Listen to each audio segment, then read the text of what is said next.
Et c'est le moment de revenir sur les grands dossiers politiques dont on a parlé, en fait, beaucoup cette semaine avec notre chroniqueur Frédéric Bérard, que vous pouvez d'ailleurs lire dans le journal Métro. Bonjour, madame. Encore et toujours. Salut. Comment ça va? Ça va bien, toi? Ah oui? Donc, écoute, on va revenir évidemment sur le fameux débat en français. Des conservateurs. À un moment donné, je me posais des questions, ça, je t'avoue, parce que évidemment, il y a plusieurs des candidats qui sont unilingues anglophones et on en a eu justement la preuve. Par contre, on s'en parlait un peu plus tôt cette semaine. Toi, tu disais que déjà, c'était un pas dans la bonne direction, le fait que les conservateurs aient tenu Écoute, je suis pas sûr que tout le monde est d'accord avec moi là-dessus, mais qu'il y a un débat en français, c'était dans la ville de Québec. Ouais. C'est là on le sait, que les conservateurs ont fait les plus grands gains. Québec, la Beauce et tout ça. Donc, peut-être qu'il y a du clientélisme ici. Maintenant, est-ce que tu t'aides vraiment à faire un débat s'il y en a 4 qui sont obligés de lire des trucs qui sont parfaitement inintelligibles? Ça, je ne sais pas. C'est inaudible, en fait. Voilà. écoute, j'ai réécouté un truc, puis j'essayais... Le jeu, c'était... Mais de quel mot, à quel mot il fait référence. Et le seul mot que j'ai compris, et je suis très sérieux, c'est Canada. Ah, OK. Non, respect, j'avais pas compris ça. J'ai compris respect quelque part, moi. Bon, ben tu vois. Ouais. À deux, on a respect Canada, c'est déjà pas pire. Mais des belles valeurs. C'est ça pour te dire que c'est un pas en avant dans le sens, pas qu'il fasse ce débat-là, oui, mais aussi qu'on parle de ça, que les conservateurs s'exposent à ça. Et évidemment, on peut faire une règle mathématique. Il y a maintenant 14 candidats. Il y en a 5 qui sont unilingues anglo. Il y en a 9 quand même qui parlent un français. Si t'enlèves les 2 Québécois, ça fait ça. Tu vas me dire, oui, mais c'est peut-être pas assez. Évidemment, puis je pense pas aujourd'hui que tu peux devenir premier ministre du Canada. Tu peux même pas devenir chef d'un parti national si t'es pas adéquatement bilingue. Oui, mais c'est ça la réflexion qui est en train de se faire en ce moment. Ce qui envoie un message pour les prochains, pour les prochaines courses à la chefferie. Moi-même, non, j'ai besoin d'apprendre mon français. Mais à partir de ce moment-là, ils se disent, moi, j'aurai des aspirations dans 4 ans, dans 10 ans, peu importe.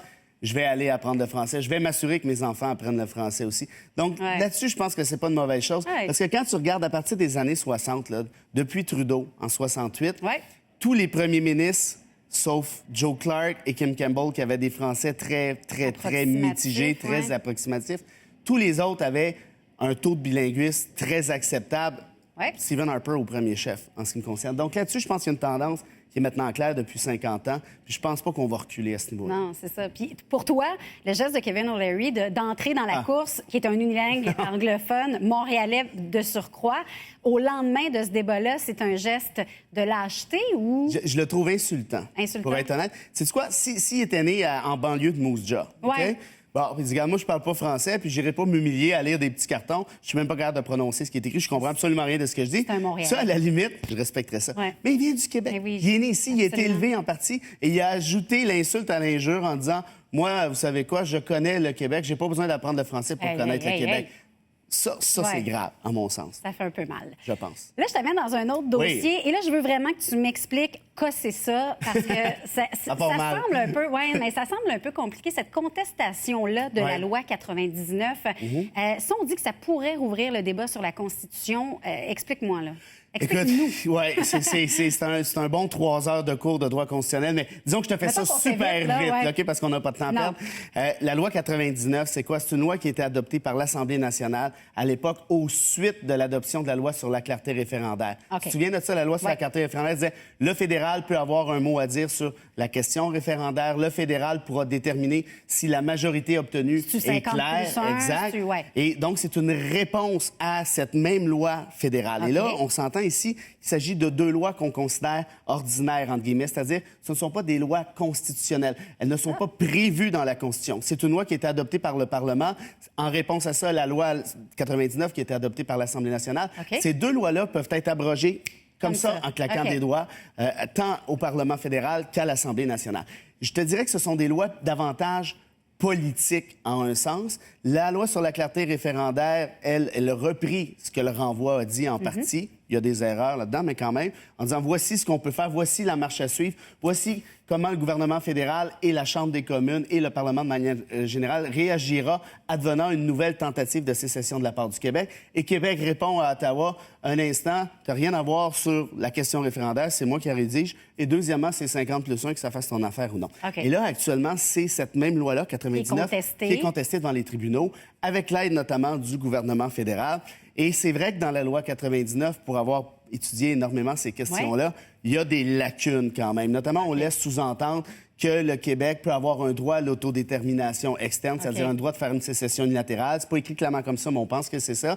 Et le renvoi sur la sécession de la Cour suprême, exact. Le renvoi sur la sécession de la Cour suprême du Canada dit tu ne peux pas, Québec, faire sécession unilatérale. Si tu veux faire sécession, ça va, mais ça doit être bilatéral ou multilatéral, c'est-à-dire que ça doit être négocié avec le fédéral et les autres provinces. Donc, c'est dans cette optique-là que le fédéral conteste la loi 99. OK. Ben, en fait, c'est un front commun qui vient de se créer, hein? Ben, ouais, je sais pas. Plusieurs partis. Oui, dans un sens. Et là, oui, pardon, en défense de la loi 99, oui, exactement.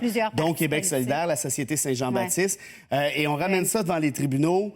Et ça peut effectivement être vu comme étant un problème à certains niveaux parce que, à la limite, on pourrait attaquer aussi la loi sur la clarté en disant est-ce que vous respectez la lettre et l'esprit du renvoi sur la sécession? Je pense qu'en bonne partie, oui, mais il y a quand même des lacunes dans la loi sur la clarté aussi, notamment celle de décider après coup si la majorité était claire. Donc, après le référendum, le fédéral va dire si c'était suffisant d'avoir obtenu 51, 52, 53 ça sera pas établi avant. Et voilà. OK. Hey, Est-ce que j'ai résumé ça correctement? Oui, vraiment. Je voudrais le dire à mes étudiants, hein, parce que là, ils se tapent des 3 heures ici et là, eux, absolument pour rien. Alors qu'on peut faire ça en 3 minutes.